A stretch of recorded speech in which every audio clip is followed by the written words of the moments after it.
그 끝물에 조국이라는 사회주의 혁명가 전과자를 법무장관에 앉혔다는 겁니다. 다른 자리도 아니고 환경부 장관도 아니고 법무부 장관에 앉혔다. 이래도 우리 국민들이 남의 나라 일처럼 본다면은 대한민국은 머지않아 적화 통일되든지 자유를 잃든지 홍콩이 될 겁니다. 홍콩식으로 될 겁니다. 박정희 대통령이 또 다른 실수가 있습니다. 아까 정치 이념 세력을 못 만들었다. 박정희 대통령이 가장 큰 실수가 바로 한글 전용입니다. 한글 전용. 한글 전용. 한자를 없애버림으로써 한국어가 망가져 버렸습니다. 한국어가 암호가 되었습니다. 정확한 한국어를 쓸 줄 모르는 사람들이 다수가 되고 말았습니다. 자기 아버지 본명도 쓸 줄 모릅니다. 심지어 자기 아들 한자 이름도 제대로 못 씁니다. 고향 한자 이름도 못 씁니다. 문맹자입니다. 한국처럼 문맹자가 많은 나라가 없습니다. 한국의 문맹자 한 70% 됩니다. 70%. 이게 무슨 영향을 끼치느냐. 한글 전용으로 된 말은 읽을 수가 있습니다. 읽어도 그런데 이해가 안 됩니다. 한글 전용으로 쓰여진 논문 읽어도 이해를 할 수가 없습니다. 한자로 써야 되는데 한글로 발음 부호만 달아 놓았거든요. 이런 언어 생활을 우리가 지난 한 3, 40년 했습니다.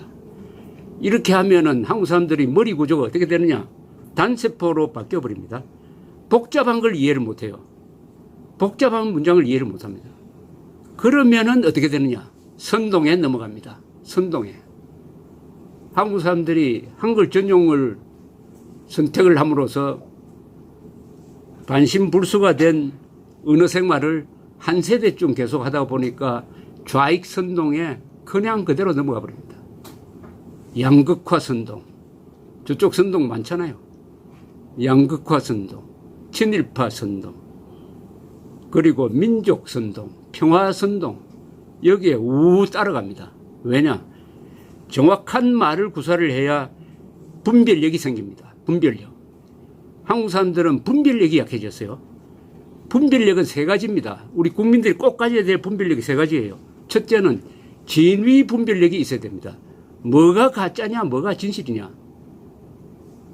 이걸 알려면은 정확한 언어를 쓰는 습관이 있어야 됩니다. 두 번째는 누가 우리 편이고 누가 적이냐, 피하 분별력. 이것은 자주국방을 해야 분별할 수 있습니다. 마지막은 선악 분별력이죠. 선악 분별. 선악 분별력은 피하 분별, 진위 분별이 정확하게 되면 저절로 따라오는 겁니다. 근데 이게 다 망가져 버렸어요. 이걸 망가뜨린 게 자주국방 정신이 없고 한글 전용으로 가서 한국어가 망가져 버렸다. 암호화된 한국어를 지금 계속 쓰고 앉아 있다. 고급 문화가 발달하지 않고 죽었다 깨어나도 노벨상 수상자가 한국에서 나오지 않습니다. 이런 한국어, 한글 전용으로는 20세기에 들어와서 노벨상을 가장 많이 받는 나라는 1등이 미국이고 2등이 일본입니다. 일본.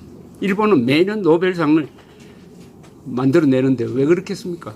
일본은 한글 전용, 즉 가타카나 전용으로 가지 않고 한자와 가타카나를 같이 섞어서 씁니다. 표 문자와 표의 문자를 같이 섞어서 쓰면 아주 효과적이에요. 한국은 한글 전용을 선택을 함으로써 이것도 또한 어디서 나왔느냐? 가짜 민족주의에서 나왔습니다. 한자를 쓰면 사대주의고 한글을 쓰면 독립운동하는 사람이다. 민족운동하는 사람이다라는 완전한 민족주의 선동에 넘어가서 무식한 사람이 자기의 무식을 감추기 위해서 한글 전용으로 가다가 한글 전용을 하면은 무슨 독립운동하는 것처럼 착각하다가 결국 우리의 사고구조, 한국인의 사고구조를 망가뜨리고 말았습니다. 한국인의 몸은 뭐 세계에서 키가 큰 편에 속하지 않습니까? 장수하고 몸은 괜찮아요. 그런데 정신이 망가지고 말이에요. 이게 박정희 대통령이 잘못한 거. 또 박정희 대통령이 잘못한 게 명문고등학교를 없앤 거죠. 명문고등학교. 선진국에 보면은 국가 엘리트는 고등학교 과정에서 만들어집니다. 고등학교. 감수성이 뛰어나고 정의감이 뛰어난 고등학교 때 제대로 교육을 받으면은 인문적 교양의 바탕이 커져가지고 큰 인물이 나와요. 명문고등학교를 없앰으로써 한국에서는 국가 엘리트가 자랄 수 있는 토양이 사라지고 말았습니다. 이게 박정희 대통령이 잘못한 겁니다. 그러나 박정희 대통령도 이게 잘못한 걸 다 알았어요. 한글 전용으로 갔다가 아차 실수했다고 알았습니다. 그래서 다시 한자를 쓰도록 했지만은 이미 늦어버렸습니다. 사람이란 것은 편한 쪽을 한번 맛보기 시작하면은 편한 쪽으로 가버립니다. 다시 돌리기가 매우 어렵습니다. 박정희 대통령을 숭배하는 사람들이 워낙 많으니까 일단은 박정희 대통령이 잘못한 걸 먼저 말씀드리고 그 다음에 잘한 걸 이야기를 해야 오늘의 현실에 맞지 않겠느냐 해서 제가 이런 말씀을 드렸음을 이해를 해 주시기 바랍니다. 박정희 대통령은 그런 단점에도 불구하고 위대한 문명 건설자죠. 요사이 조국 사태에서 우리가 눈여겨보면은 이런 걸 알 수가 있습니다. 조국 사태에서 폭로를 지금 주도하고 있는 것은 언론입니다. 언론이 주도를 하는데 조선중앙동아일보가 주도를 하는데 그동안에 친정부 좌파 언론으로 알려져 있었던 KBS, MBC, 한겨레도 슬금슬금 따라옵니다. 그래서 좌우를 넘어서서 조국 폭로에 언론이 단결을 했어요. 일종의 좌우 합작이 이루어졌습니다.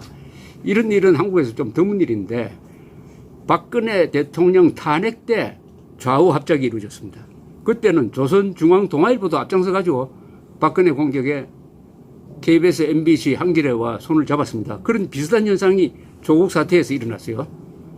그러니까 검찰도 수사에 쉽게 착수할 수가 있었습니다. 언론이 검찰의 수사를 지원하기 시작하면 권력이 막기가 힘듭니다. 그게 바로 요사이 일어나고 있는 일입니다. 그 다음에 의사들이 들고 일어났어요. 주로 의사들. 의사, 기자, 검찰. 의사들은 한국 사회에서 가장 요사이 잘 나가는 엘리트들이죠. 전문가죠. 이걸 쫙 들여다보면은 이게 바로 문명의 반격입니다. 문명의 반격. 문명이란 말을 오늘 제가 쓰려고 하는데요. 문명이라는 말은 영어로 말하면 civilization입니다.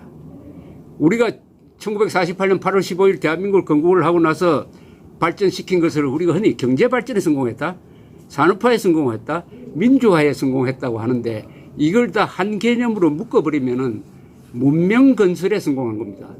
문명 건설에 성공한 거예요. 문명이라는 단위를 우리가 잘 생각해야 됩니다. 문명이란 게 뭐냐?